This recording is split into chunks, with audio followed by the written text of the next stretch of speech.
Hello, everyone, and welcome back. Got a good one for you guys here today, as I've recently been getting back into reading, and it's something that I've really been enjoying, and I really wanted to bring this to the channel and just have something that's, maybe once a week, once a month, whatever the cadence that I really feel like doing with this, just talk about books that I've been reading and, share what I thought and hear what you guys have to say.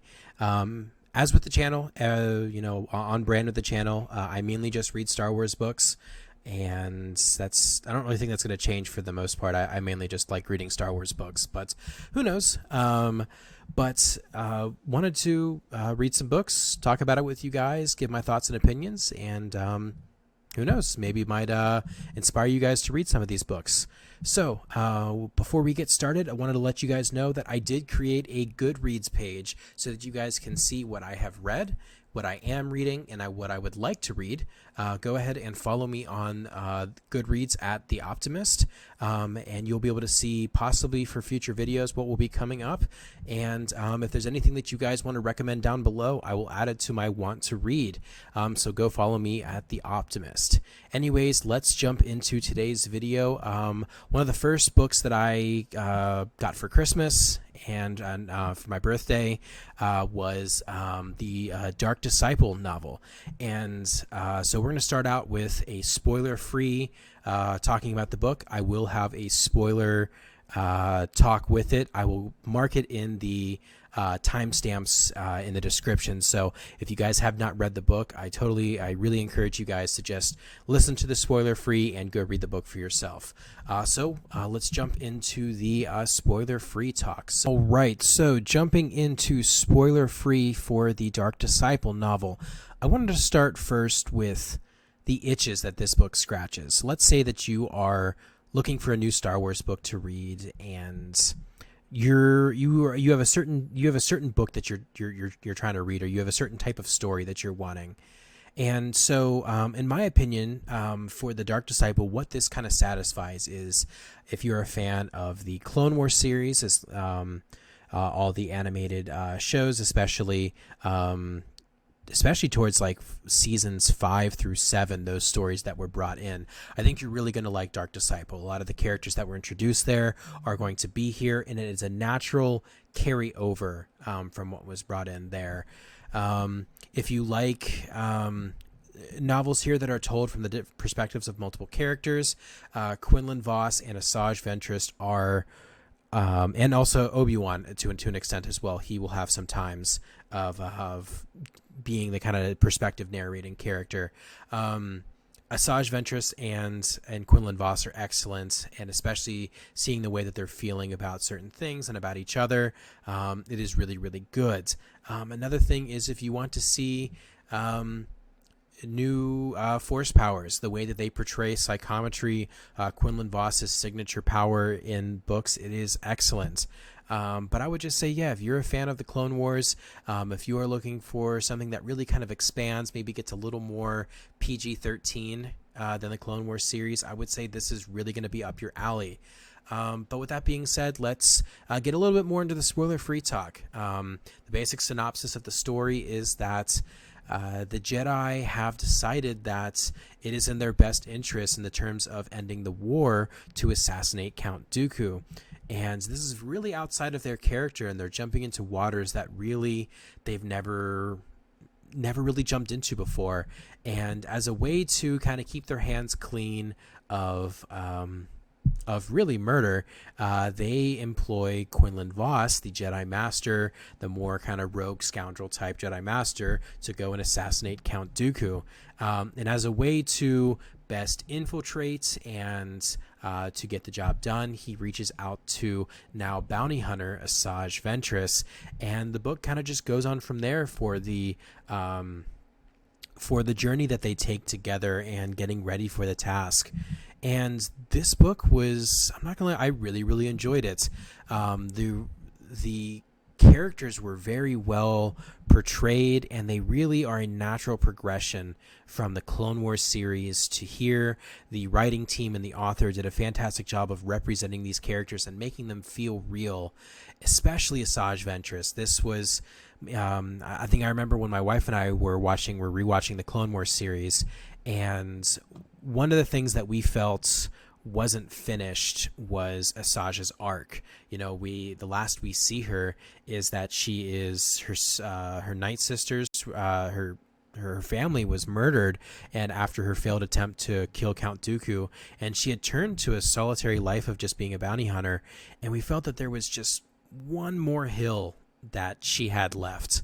And I think they did a really good job in representing her and finishing her story here in this book. And the other with Quinlan Vos. He was a really cool kind of badass scoundrel type Jedi that was outside of your typical stiff and staunch Jedi type, and was really kind of brought the more fun and adventurous type of feel. And it's definitely present here in the book, and the two of them play off each other really, really well. My other favorites was seeing more of Count Dooku. He was always one of my favorite characters in the movies. I loved seeing Christopher Lee's portrayal. And the Clone Wars series really, I don't think, did him justice for the type of villain, the type of deep character that he is. And I know that there's other books that dive into Dooku, but I think this one, especially during the Clone Wars time, did a good job of showing the Sith side of Dooku and really the kind of manipulator that he was. But all in all, this book was fantastic. Again, if you're a Clone Wars fan looking to extend upon the series, or if you're looking to dive more into some more personal stories during the Clone Wars time, I definitely would recommend reading this book. That is it for the spoiler-free talk. I'm going to give you guys a second to go buy the book and go read it for yourself, and then come back and listen to my spoiler takes and see if you guys agree. But all right, that's enough time. Let's go ahead and jump into my spoiler review. So, man, what a story. So, first off, seeing how far the Jedi had fallen, that they were willing to abandon their ideals and to just kind of become pawns to Sidious. The fact that they gave up their traditions and what they held true, and they were willing to assassinate Dooku. They threw Quinlan Vos under the bus to go take one for the team. My favorite parts in this book by far was the relationship that grew between Quinlan Vos and Asajj Ventress. And I cannot stress enough just how well they represented these characters with the way that they interacted with each other, the slow the banter between them, which turned into a more loving and caring relationship. And especially with Ventress, who had never really had someone in her life besides her night sister, her sisters, that ended up, being taken from her. And we get to see herself open herself back up to Quinlan. And one of my favorite ways that they showed this was when Quinlan had been kidnapped by Dooku, and they went and got him back. The Jedi Council just kind of welcomed him back with open arms, and Ventress was the only one who could tell that something was wrong with him, and that he was hiding things from them, from himself, and from her. And she knew who the real Quinlan Vos was, and because of how much she loved and cared for him, that she was able to, bring him back. Story was fantastic, seeing things with Dooku, seeing with Quinlan. I loved seeing Quinlan as a narrator, especially with psychometry. Very, very cool. I know they did a good job in Fallen Order with Cal Kestis with that ability, but I think seeing this in the book format was great.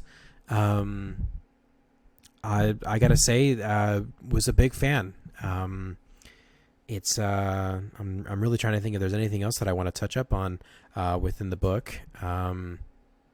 Yeah, definitely I would say this is definitely one worth reading. I want to jump into my rating here for this book, and there's not really going to be a science to how I rate these books. A lot of it's going to be more based off kind of feelings. I would say for this book, I would give it a 5 out of 5 stars, and my justifications for each one, I would say 5 out of 5 for me for a book to get that is, it is great. I enjoyed it. I was deeply invested in the story, and there never really was too many times that I was wanting to put the book down. For me, a 4-star would be, I enjoyed the story, but maybe I was wanting a little bit more. It was good, and I would definitely recommend, but there was some things maybe a little left to be desired. 3 stars for me is average. It's a good read. I would never tell anyone not to read it, but it's just okay. 2 stars for me is there might be some interesting aspects about a book, but all in all, it's probably just below average. And 1 stars for me is that I finished it for the sake of finishing it, and it just wasn't that good. I would definitely say for this one, it is 5 stars for me. Really enjoyable read, and it wasn't too long of a read. It was only a couple hundred pages, and I loved every moment of it. So that's what I got on Dark Disciple. Definitely here. Let me guys know in the comment section what you guys thought of the book, if you've read it, or if this is something that you want to go ahead and read. Definitely follow me on Goodreads. You guys can see what I will be reading, and definitely in the comments drop some stuff that you would want me to read. Anyways, I hope you guys enjoyed this one, and I will see you guys in the next one. Bye.